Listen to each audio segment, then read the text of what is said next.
everybody. We're having a lightning and thunderstorm outside. I was hoping some thunder and lightning would be happening in the background. I just love it. I just think that's so exciting. That just shows the power of God with thunder and lightning and, flashes of thunder, and it's just so powerful and so majestic. So, if you have your Bibles, let's begin. It's March 16th.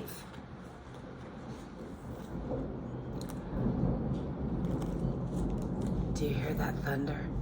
Yes. It's so cool.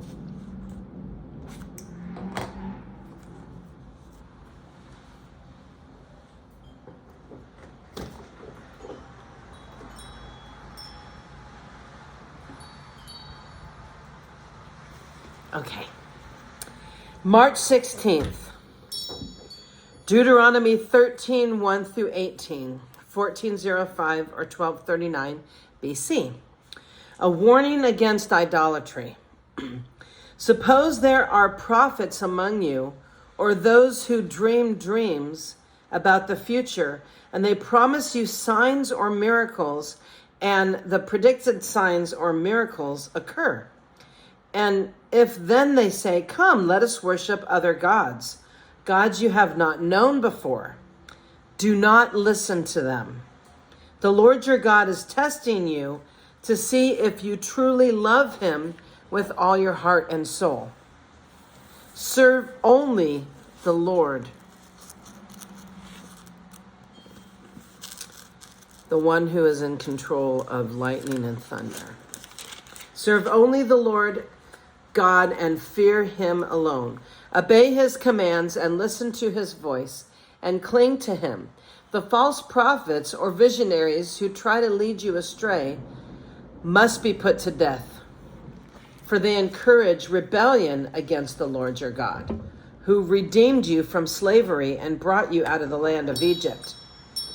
Since they try to lead you astray from the way the Lord your God commanded you to live, you must put them to death. In this way you will purge the evil from among you. Suppose someone secretly entices you, even your brother, your son, or your daughter, or your beloved wife, or your closest friend, and says, "Let us go worship other gods, gods that neither you nor your ancestors have known." They might suggest that you worship the gods of people who live nearby, or who come from the ends of the earth. But do not give in or listen. Have no pity and do not spare or protect them. You must put them to death. Strike the first blow yourself, and then all the people must join in. Stone the guilty ones to death, because they have tried to draw you away from the Lord your God, who rescued you from the land of Egypt, the place of slavery. Then all Israel will hear about it and be afraid, and no one will act so wickedly again. When you begin living in the towns the Lord your God has given you, you may hear that scoundrels among you are leading their fellow citizens astray by saying, "Let us go worship other gods, gods you have not known before." In such cases, you must examine the facts carefully. If you find that the report is true and such a detestable act has been committed among you, then you must attack that town and completely destroy all of its inhabitants, as well as all that live, as well as all the livestock. Then you must pile all the plunder in the middle of the open square and burn it. Burn the entire town as a burnt offering to the Lord your God. Burn the entire town? Wow. God is serious about idolatry. He really is.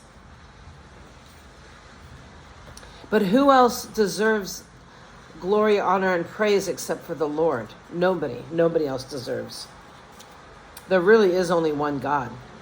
I mean, listen to that thunder outside. And that wind. It's intense. Only the Lord could do that.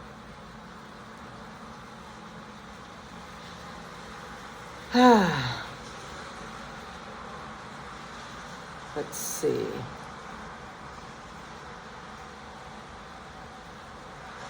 Where did I leave off? So burn the entire town as a burnt offering to the Lord your God. That town must remain a ruin forever. It may never be rebuilt. Keep none of the plunder that has been set apart for destruction.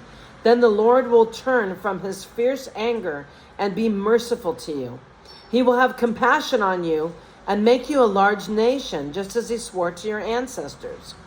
The Lord your God will be merciful only if you listen to his voice and keep all his commands that I'm giving you today, doing what pleases him.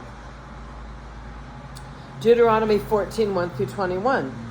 Ceremonial clean and unclean animals. Since you are the people of the Lord your God, never cut yourselves or shave the hair above your foreheads in mourning for the dead. You have been set apart as holy to the Lord your God, and he has chosen you from all the nations of the earth to be his own special treasure. You must not eat any detestable animals that are ceremonial unclean. These are the animals that you may eat. You can eat the ox, the sheep, the goat, the deer, the gazelle, the roe deer, the wild goat, the addax, the antelope, and the mountain sheep. You may eat any animal that has completely split hooves and choose the cud. But if the animal doesn't have both, it may not be eaten. So you may not eat the camel, the hare, or the hyrax.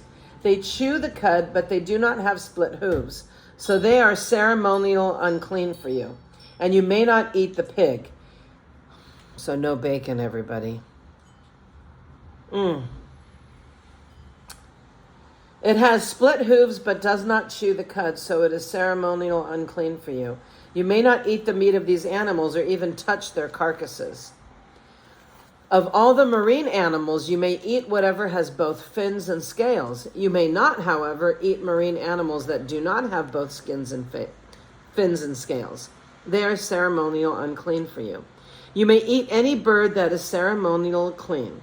These are the birds you may not eat. Don't eat the griffin vulture, the bearded vulture, the black vulture, the kite, the falcon, buzzards of all kinds, ravens of all kinds, the eagle owl, the short-haired owl, the seagull. Why would you want to eat a seagull? Hawks of all kinds, the little owl, the great owl, the barn owl, and the desert owl, the Egyptian vulture, the cormorant, the stork herons of all kinds, the hopi, and the bat. Why would you want to eat a bat? Not me. All winged insects that walk along the ground are ceremonially unclean. Thank God, because who wants to eat insects? They may not be eaten. But you may eat any winged bird or insect that is ceremonial clean. You must not eat anything that has died a natural death. You may give it to a foreigner living in your town, or you may sell it to a stranger. But do not eat it yourselves, for you are set apart as holy to the Lord your God. You must not cook a young goat in its mother's milk. Deuteronomy 14, 22 through 29. The giving of tithes. You must set aside a tithe of your crops, 1/10 of all the crops you harvest each year. Bring this tithe to the designated place of worship, the place the Lord your God chooses for his name to be honored, and eat it there in his presence. This applies to your tithes of grain, new wine, olive oil, and the firstborn males of your flocks and herds. Doing this will teach you always to fear the Lord your God. Now, when the Lord your God blesses you with a good harvest, the place of worship he chooses for his name to be honored might be too far for you to bring the tithe. If so, you may sell the tithe portion of your crops and herds, put the money in a pouch, and go to the place the Lord your God has chosen. When you arrive, you may use the money to buy any kind of food you want, cattle, sheep, goats, wine, or any other alcoholic drink. Then feast there in the presence of the Lord your God and celebrate with your household. And do not neglect the Levites in your town, for they will receive no allotment of land among you. At the end of every third year, bring the entire tithe of that year's harvest and store it in the nearest town. Give it to the Levites, who will receive no allotment of land among you, as well as to the foreigners living among you, the orphans and the widows in your towns, so that they can eat and be satisfied. Then the Lord your God will bless you in all of your work.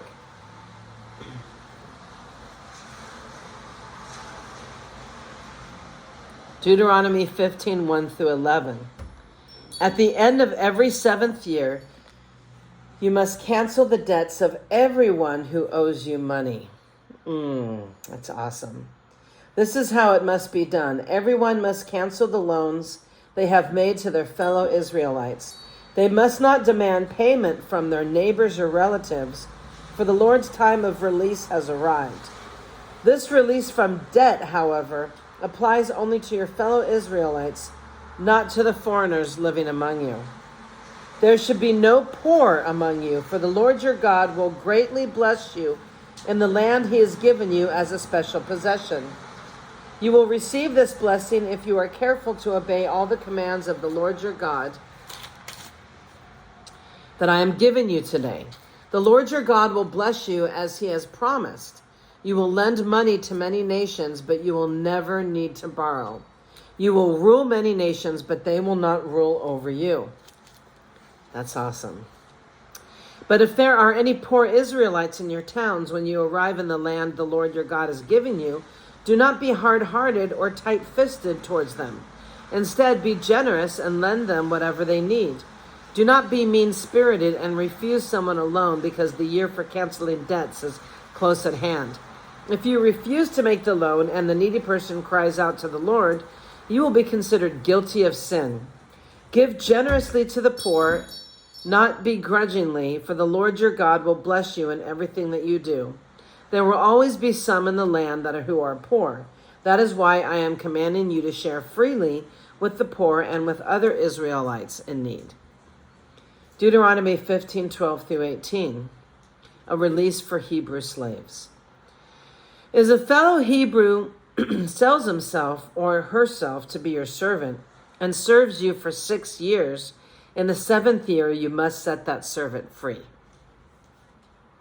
When you release a male servant, do not send him away empty-handed. Give him a generous farewell gift from your flock, your threshing floor, and your winepress.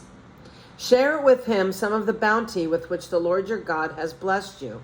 Remember that you were once slaves in the land of Egypt, and the Lord your God redeemed you. That is why I'm giving you this command. But suppose your servant says, I will not leave you because he loves you and your family, and he has done well with you. In that case, take an awl and push it through his earlobe into the door. After that, he will be your servant for life, and do the same for your female servants. You must not consider it a hardship when you release your servants. Remember that for 6 years they have given you service worth double the wages of hired workers, and the Lord your God will bless you in all that you do. Wow. I wonder if people back in the time of slavery took this Bible passage to heart, and if they treated... I just think it's awful to have a slave. I really do. It's awful. It's not right. It's not right at all. I don't think this nation should have ever have done that. But I'm hoping that people at least treated them with kindness. It's just not right. Anyways, Deuteronomy 15, 19 through 23. Sacrificing firstborn male animals. You must set aside for the Lord your God all your firstborn males from your flocks and herds. Do not use the firstborn of your herds to work your fields, and do not shear the firstborn of your flocks. Instead, you and your family must eat these animals in the presence of the Lord your God each year as the place he chooses. But if this firstborn animal has any defect, such as lameness or blindness, or if anything else is wrong with it, you must not sacrifice it to the Lord your God. Instead, use it for food for your family in your hometown. Anyone, whether ceremonial clean or unclean, may eat it, just as anyone may eat a gazelle or a deer. But you must not consume the blood. You must pour it out on the ground like water. Passover and the festival of unleavened bread. Deuteronomy 16, 1 through 8. In honor of the Lord your God, celebrate the Passover each year in the early spring, in the month of Abab, for that was the month in which the Lord your God brought you out of Egypt by night. Your Passover sacrifice may be from either the flock or the herd, and it must be sacrificed to the Lord your God at the designated place of worship, the place he chooses for his place to be honored. Eat it with bread made without yeast. For 7 days the bread you eat must be made without yeast, and just like you escaped from Egypt in such a hurry. Eat this bread, the bread of suffering, so that as long as you live, you will remember the day you departed from Egypt. Let no yeast be found in any house throughout your land for those 7 days. And when you sacrifice the Passover lamb on the evening of the first day, do not let any of the meat remain until the next morning. You may not sacrifice the Passover in just any of the towns that the Lord your God has given you. You must offer it only as a designated place of worship, to place the Lord your God chooses for his name to be honored. Sacrifice it there in the evening as the sun goes down on the anniversary of your exodus from Egypt. Roast the lamb and eat it in the place the Lord your God chooses. Then you may go back to your tents the next morning. For the 6 days, you may not eat any bread made with yeast. On the 7th day, proclaim another holy day in honor of the Lord your God, and do not work. No work may be done on that day. Deuteronomy 16, 9 through 12, the festival of harvest. Count off 7 weeks from when you first began to cut the grain at the time of harvest. Then celebrate the festival of harvest to honor the Lord your God. Bring him a voluntary offering in proportion to the blessings that you have received from him. This is a time to celebrate before the Lord your God at the designated place of worship that he will choose for his name to be honored. Celebrate with your sons and daughters, your male and female servants, the Levites from your towns, and the foreigners, orphans, and widows who live among you. Remember that you were once slaves in Egypt. So be careful to obey all these decrees. The Festival of Shelters. I was hoping to get some lightning so I could read the Bible to you with lightning in the background. There was all kinds of lightning earlier, and I should have just read to you then, but I was busy working. So, the Festival of Shelters. You must observe the Festival of Shelters for 7 days at the end of the harvest season, after the grain has been threshed and the grapes have been pressed. This festival will be a happy time of celebrating with your sons and your daughters, your male and female servants, and the Levites, foreigners, orphans, and widows from your towns. For 7 days you must celebrate this festival to honor the Lord your God at the place he chooses, for it is he who blesses you with bountiful harvests and gives you success in all your work. Yes, it is him. It is him. There's been times where I have prayed. I've gone in the back room. When I was with a client, I was praying, Lord, give me wisdom, give me wisdom. Let this work out, please. And every single time, he's made it work out. So it's true. The Lord gives you success in all of your work. This festival will be a time of great joy for all. Each year, every man in Israel must celebrate these 3 festivals: the festival of unleavened bread, the festival of harvest, and the festival of shelters. On each of these occasions, all men must appear before the Lord your God at one place he chooses, at the place that he chooses. But they must not appear before the Lord without a gift for him. All must give as they are able, according to the blessings given to them by the Lord your God. That's it. They all must give as they are able to. Thank you for being here, and I hope you have a wonderful, wonderful day. I hope wherever you are, you're enjoying yourself, and I hope that you are going to prepare yourself for a good St. Patrick's Day tomorrow. I know I love how everything is so green in the springtime. It's beautiful. Well, thank you for being here. And remember, Jesus is Lord. He is the only one to worship. Have a blessed day.